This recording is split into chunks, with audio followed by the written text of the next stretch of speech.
Hey, welcome to this June 4th edition of CNN Student News. I'm Carl Azouz. Thank you for watching our penultimate program of the 2014-2015 school year. We're starting today in Boston, Massachusetts, where law enforcement officials shot and killed a terrorism suspect earlier this week. They've been monitoring Usama Rahim for years. An official says the FBI noticed a change in his behavior recently. That prompted authorities to approach him outside a drugstore on Tuesday morning. Investigators say Rahim was planning to randomly kill police officers. The FBI says it doesn't think there's any concern for public safety at this point. There has been another arrest in the case. Today, in Everett, Massachusetts, man in custody. Police making the arrest last night in connection with the fatal shooting of a terror suspect in Boston by police Tuesday morning. It all began around 7 in the morning when the FBI and Boston police descended on this CVS, aiming to question the suspect, 26-year-old Usama Rahim. Yep, gentleman, black male, 60, coming out armed with a knife. Rahim had been under 24-hour surveillance by the Joint Terrorism Task Force, radicalized, according to one official, by ISIS and other extremist influences. The FBI says Rahim made threats against police on social media.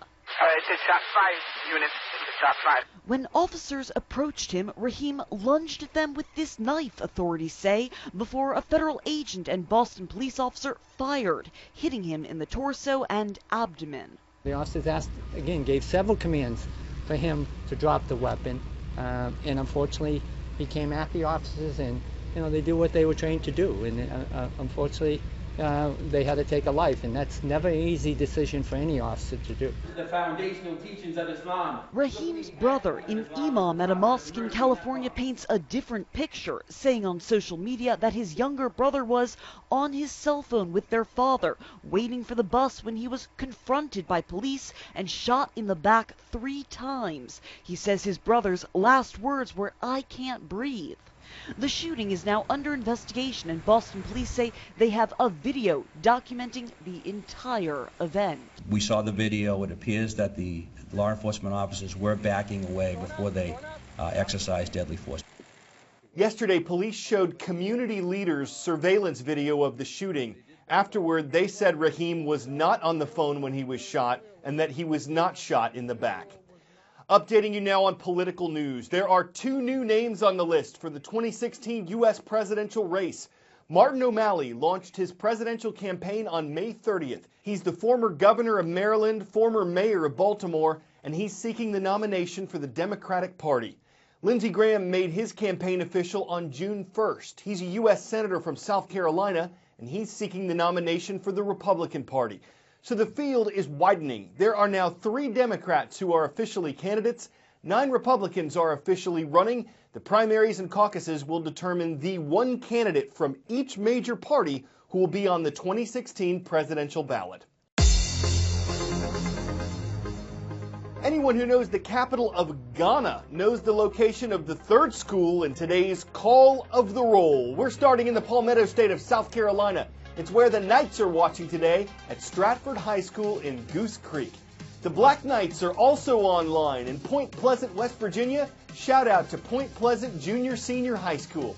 And in the Ghanaian capital of Accra, hello to everyone watching at Lincoln Community School, representing West Africa. Sticking with the subject of geography, the Torres Strait is located between Papua New Guinea and Northeast Australia.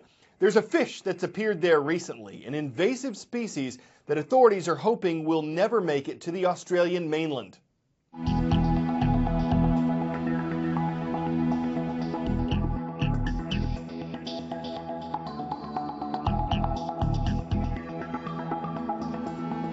They're actually able to pull themselves out of a waterhole and move across land into the next waterhole.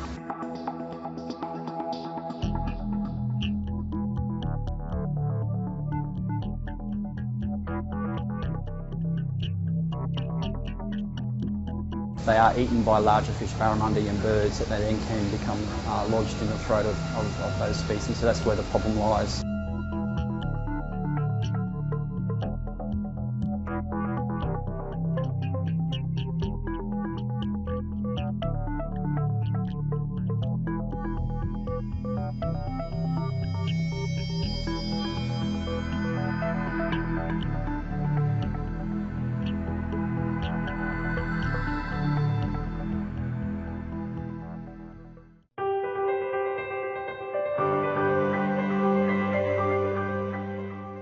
he was a student in India, Adarsh Alphonse got in some serious trouble for doodling.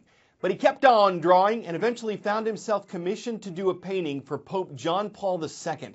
When he moved to New York, Alphonse was troubled to find that almost 30% of public schools didn't have a full-time art teacher, so he opened up free classes. Art has a power to let children discover who they are. Every child needs to have space for them to create. When I moved to New York City, I noticed that access to art education was lacking. I decided we need to be the ones to put paintbrushes in the hands of kids. We open art classes in public libraries that are near the schools that need us most. You look like you're on a roll here. What's going on? I'm drawing a box. Our goal is not to create artists. Our goal is to let kids discover themselves. I use art as an escape. I do look forward to coming here every week. On most occasions, I persuade them to let us stay longer. See where you can take it, right? After we bring art into their lives, they become more confident. The changes are quite remarkable. Here it is. At the end of every semester, we showcase the students' artwork in contemporary art galleries in New York's art district. I try to use some water to make it darker and some blue for the water. When I saw my artwork in a real gallery, I feel proud of myself. Jada, that's amazing.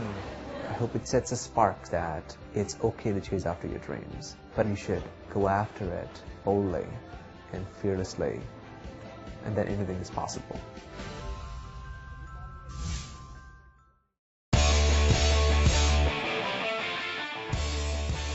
#1 movie at the U.S. box office right now is San Andreas. It's a disaster film starring a massive earthquake. It also stars The Rock, so that's kind of like a built-in pun.